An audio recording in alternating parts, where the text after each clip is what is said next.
after the storm. Federal resources are available to help with recovery in Irving. We explain how to access assistance. Making a home. Being first generation to have a house in the United States is a different feeling. Home ownership made possible through a down payment assistance program. Meet this family and learn about the qualifications. Taking root. It makes me feel good helping the community. Students and volunteers are creating a community fruit orchard. See how they hope it will one day impact hunger in Irving. Plus, a preview of Kids Rock the Block, now on City Source.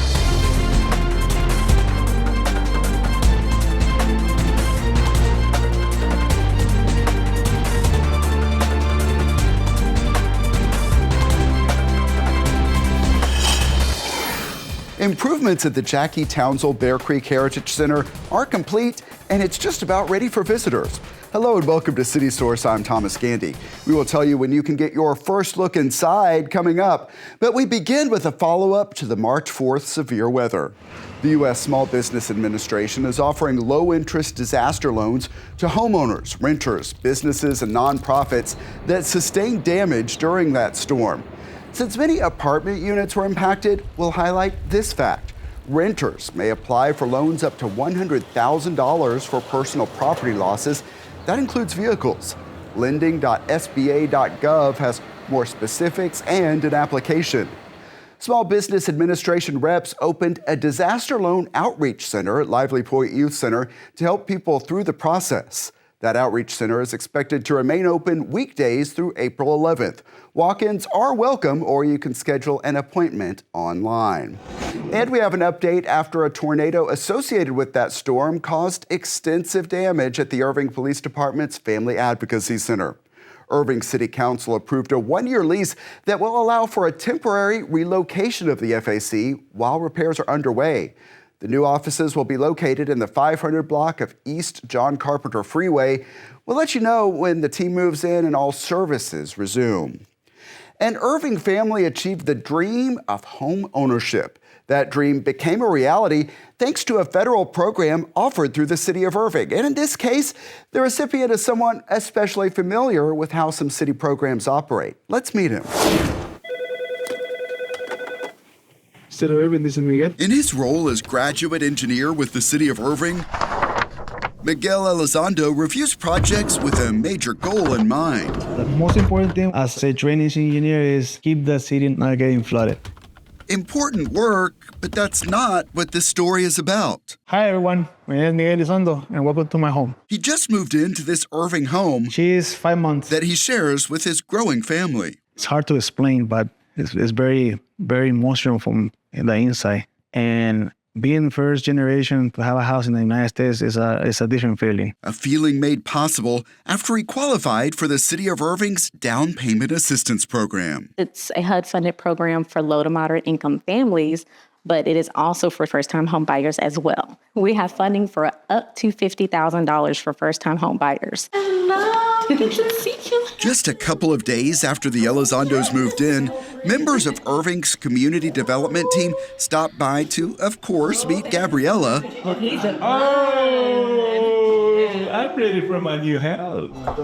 And get a look around the family's new home. You can see we have a lot of room. Even though Miguel Elizondo is a city employee, he had to go through the same process everyone does. What's step one? Step one would be taking a look at your current financial circumstances. While we do offer the down payment assistance, it's a supplement to your first lien. So you have to be able to get approved for a mortgage on your own. It's just a lot of documentation, W-2s, income tax, socials, IDs, a lot of documents, but it's very smooth. I get a lot of questions. For me, being able to be the person up front to be able to answer those questions before they get to the closing portion, to make sure that everything runs smoothly. Along the way, participants are required to take an 8-hour homebuyer education class to prepare them for ownership. Main thing at the stove, you make sure that you have that igniter.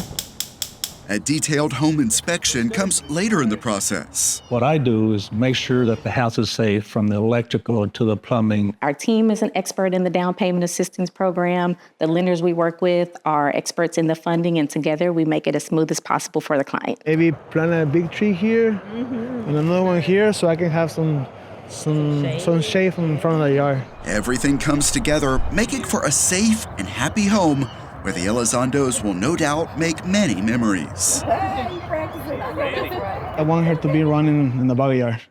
I want her to have her swings, her little house to play, maybe me grilling. You know, it is very exciting and gratifying to see that we were able to assist with that dream. I love it.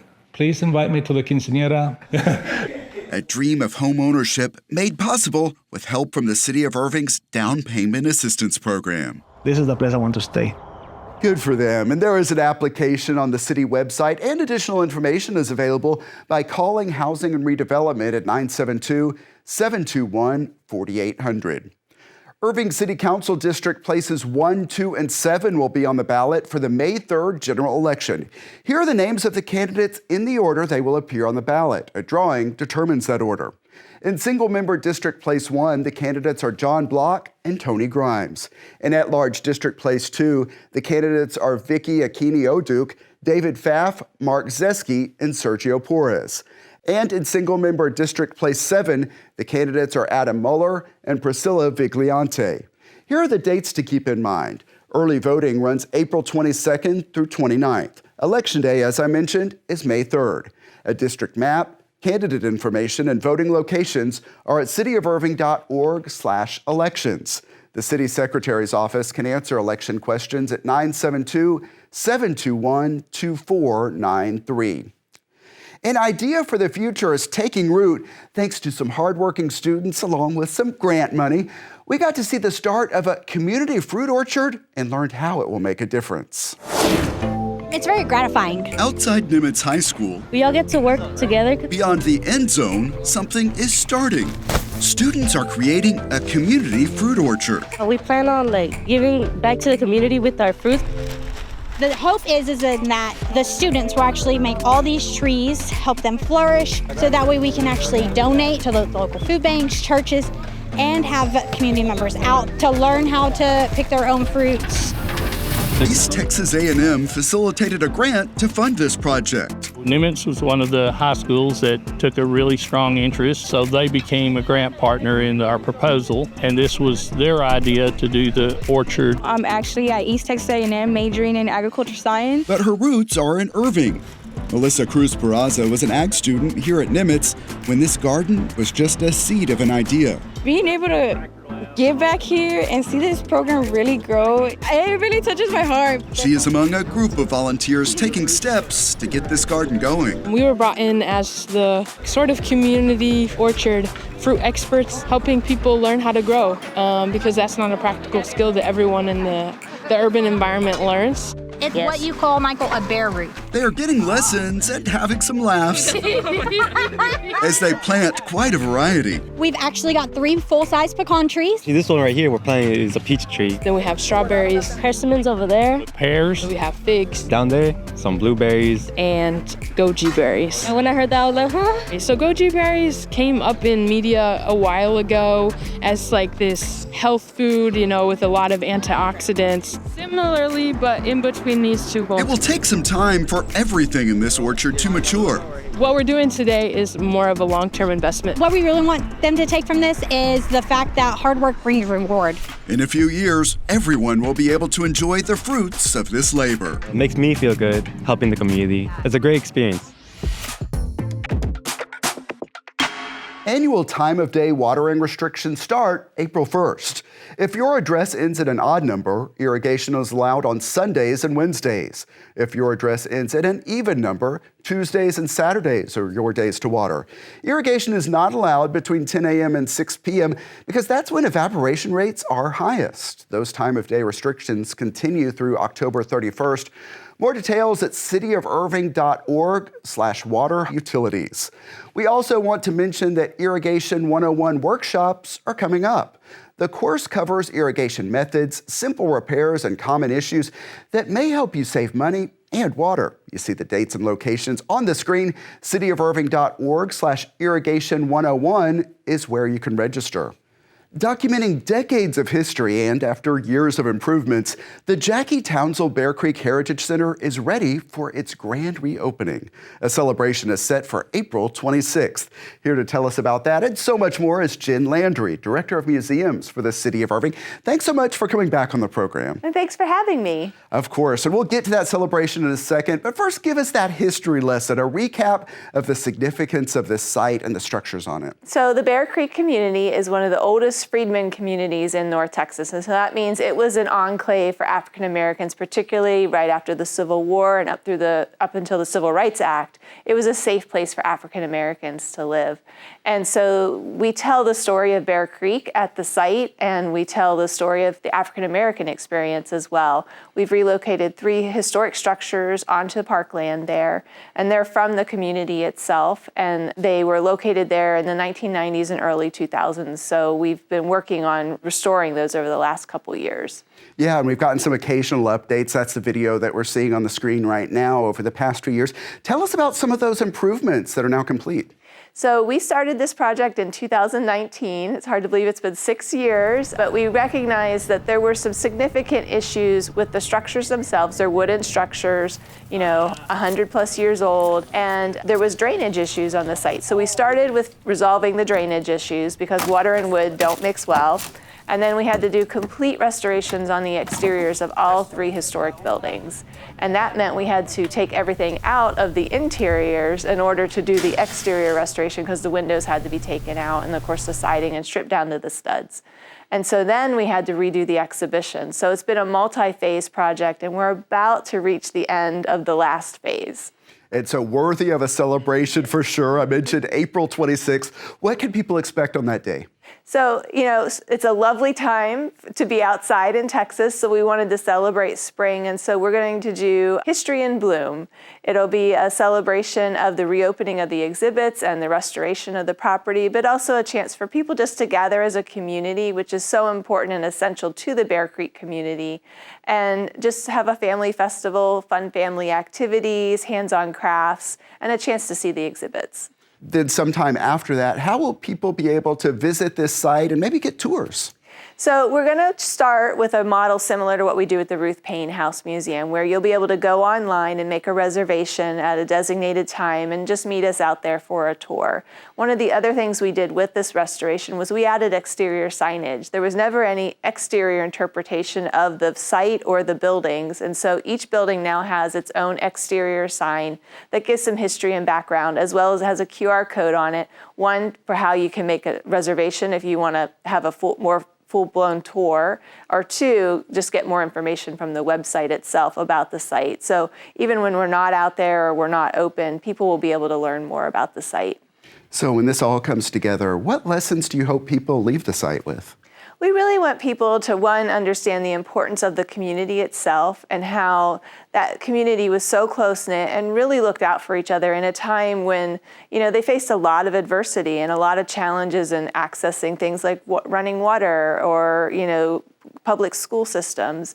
And so we really want people to come away with an appreciation of that deep history of the community, but also an understanding of the long struggle for rights and equality that African Americans led in this country. And so both of those stories are told on the site. And so we hope people walk away with a greater understanding and a desire to know more.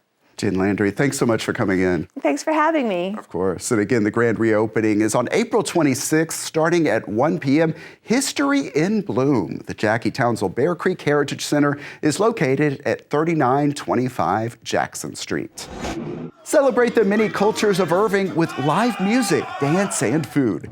Their free festival called Fusion is on Saturday, April 5th from 2 until 6 p.m. in Heritage Park. You can see some of the fun from past years, and this year there is an added attraction. The first Music on Main concert of the year follows Fusion. the Y2K Turn of the Century Party Band will perform. Think Britney, Destiny's Child, Outkast, and more. After that Saturday start, Music on Main continues Fridays in April. On the 11th, it's 90s country with Straight Tequila Night. April 18th brings Endless Summer at Beach Boys Tribute Band. And the series wraps up on the 25th with Reputation at Taylor Swift Tribute. All concerts are free starting at 7 p.m. in Heritage Park. A fun, free family event that has become a tradition has a very serious cause behind it. This is a look at Kids Rock the Block, hosted by the Irving Police Department's Family Advocacy Center. It's coming up on April 25th. While all this fun is in the spotlight, the event marks Child Abuse Prevention Month. Here's how organizers make the connection. The more connected kids are to their community and healthy adults, the safer they are. And so Kids Rock the Block is about having fun. We also have all the community resources that offer free services to children in the summer months so that families can go in and learn about everything available to them right here in the City of Irving. Kids Rock the Block Party, as I mentioned, is on April 25th from 5 until 7 p.m. at the Irving Police Athletic League on O'Connor. The event will also provide a chance for attendees to learn more about programs PAL offers year-round. An annual run that honors the memory of an Irving police officer who died in the line of duty is coming up. This is video of the Andrew Esparza Memorial 5K and 1 mile fun run from last year, and it's happening this year on April 12th at Levy Event Plaza. It attracts a lot of Irving police officers, family members, and others in the community who want to show support. The run benefits the Andrew Esparza Foundation, which provides scholarships to Irving ISD students, Burleson ISD students, and children of Irving police officers. Register at esparza5k.athlete360.com.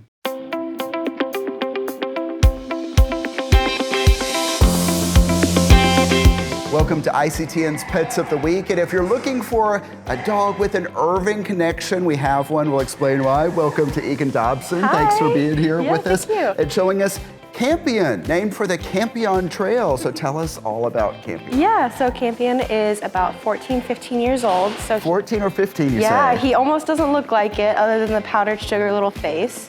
He's an old gentleman. Campion originally came to us as a stray. He is heartworm positive, but that doesn't affect him as much. We do offer treatment here, like you foster, we treat, and then you adopt for free.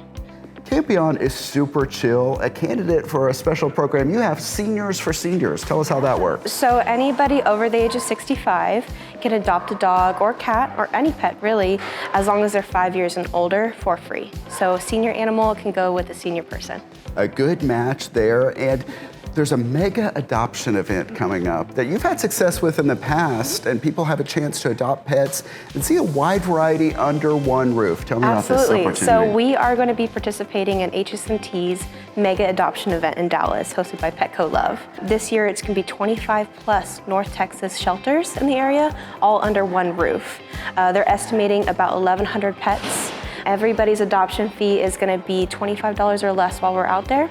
It will be April 5th and April 6th, so Saturday and Sunday. We'll be attending both days, so come out, bring your family. It will be a lot of fun. And there's also a special underway right now, Mutt and Meow Madness. Say that 5 times fast. Exactly, I can't.